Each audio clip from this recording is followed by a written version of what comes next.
Hey everybody, how's it going today? It is me, Captain Energy, and today we are doing a video that I wanted to do before Christmas, but unfortunately due to illness, I was unable to complete. So I just wanted to get into this a little bit with you. Today we're doing a video I'm calling Synths of Christmas Past. Now the funny part about this video, this synthesizer right here is the first synthesizer that I received for Christmas from my wife. I was very excited. And I was very much looking forward to showing it to you. It is a Behringher Odyssey. I really think you could probably drop it down the stairs and nothing would happen. The funniest part of this is for 2+ months, I have been waiting for two other pieces of gear to show. They showed up, the JT4000 and the Pro VS Mini. So special thanks to Sweetwater for finally getting these to me and getting them in. And thanks to Behringher for finally shipping the stuff that you promised like 2 years ago. I really appreciate that. And I tried to reserve a Odyssey, one of the Behringher Odyssey clones, and they're on back order till summertime. So I'm just gonna wait on that because honestly, I probably don't even need one. Honestly, I have OBX software, and I mean, as I've found with this synthesizer, Korg has an ARP software that sounds very similar, sounds very good, and also has some features that you don't get here. Or in any of the hardware because it's got more effects. Of course, it's VST.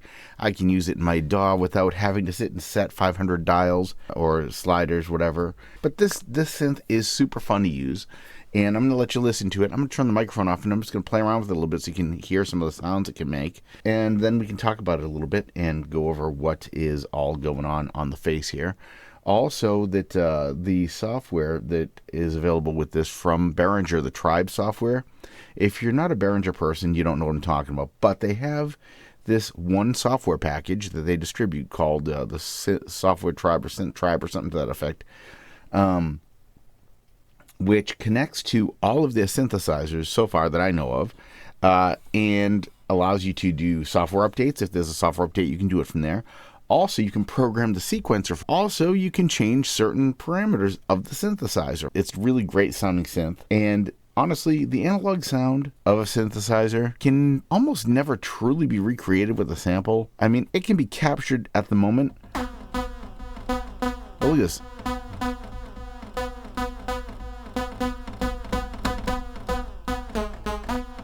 Listen to, when I press the key,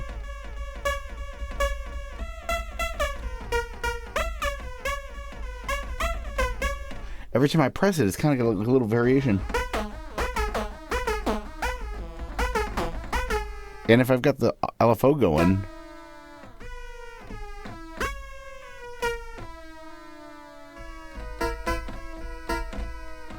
you can never know where the LFO is going to be sitting on its path, so it could affect things.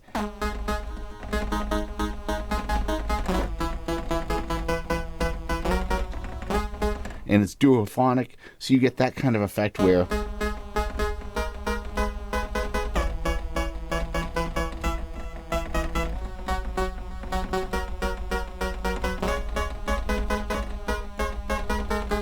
and did you hear that note that was out of tune?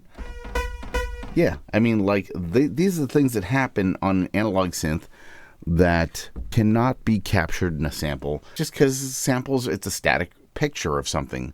Just like if you have a family picnic, you can't capture Uncle Bob having the blueberry pie eating contest accurately as you can in a photograph, as you can with a video, or being there and seeing it happen, you know? This is the equivalent of being there and seeing it happen versus looking at a photograph later. So that's how I would compare real analog to sampled analog. All right, so let's, I'm going to mute the microphone, and I'm just going to go through some of the different sounds you can make with this thing and just modify it a little bit and tweak it so you can hear some of the different variations of sounds. And then we'll get into a little bit about what's going on the face of this machine and why I love it. All right, here we go.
All right, well, you get the idea.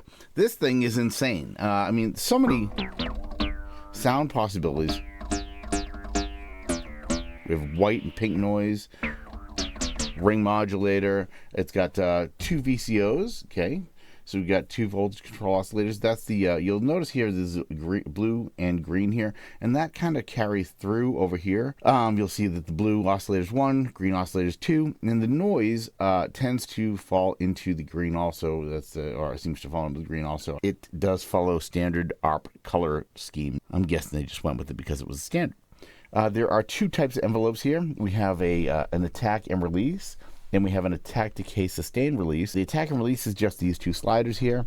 Here we have the 4 sliders, and we also have, using the keyboard gate, using LFO repeat, keyboard repeat, auto repeat keyboard gate, and LFO repeat.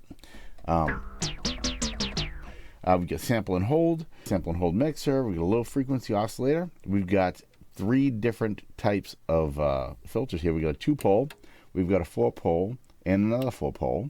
And there are small numbers on there that I can't quite see, but there you can hear the difference. Here's the first 2-pole.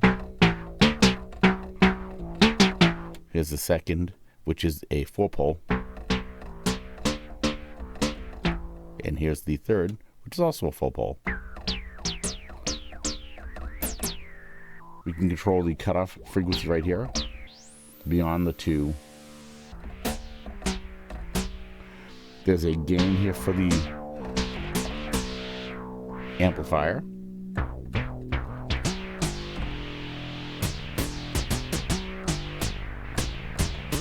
Now I have noticed sometimes this amp gets a little out of control and you have to turn it down. I imagine that was modeled after the original.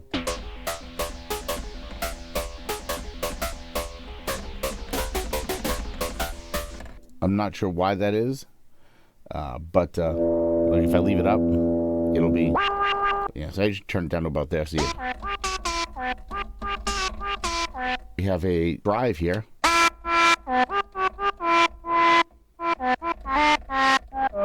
Can get a little out of hand. All right, we got 1 LFO up here. This unit also has a sequencer, which I generally do not use much on board here, but if you do use it, you can, there's an arpeggiator as well.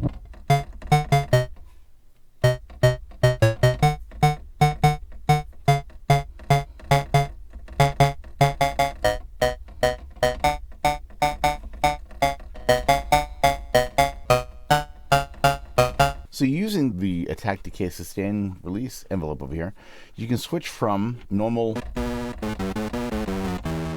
to LFO repeat, which will add these so that it repeats the sound while you hold down a key. So if I turn it on over here,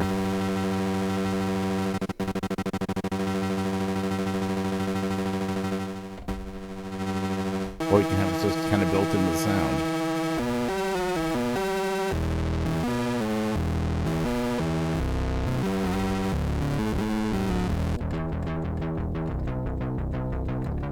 I mean, seriously, listen to how fat that sounds.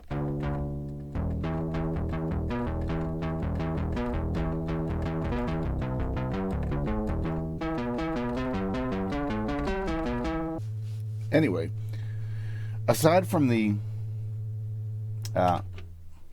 having all this control, you also have something that's not in the normal ARP Odyssey, which is some effects. And some of these can be pretty nice. I mean, I use them, but I'm not going to get too much into that. They're kind of a little, I'd recommend reading the manual if you get one to figure these out, because personally, a little limited and a little overcomplicated to use, because it's like several button presses and that type of thing. I'm not menu divey sort of. Sometimes I use them, sometimes I don't, but I do like a little reverb on some of these sounds, you know. And this does have some CV on the back. There's a CV in and out, there's gate in and out, and there's a trigger in and out. Also, it's MIDI, and has 2 audio outs. One is a standard jack, they're both mono, and one is a XLR with a high output on it. There's also the ability to hook up additional pedals to this unit. I would say the keys, pretty accurate to the original. Anyway, I just thought I'd give you a look at this and let me know what you think of the synthesizer. If you'd like to see more of it or you'd like me to see me use it more in future videos, hit me up in the comments. I will see you all in the next one. Thank you for hanging out with me. Don't forget to like and subscribe if you like this kind of content. And I will see you in the next one. Be safe. Take care. Bye for now.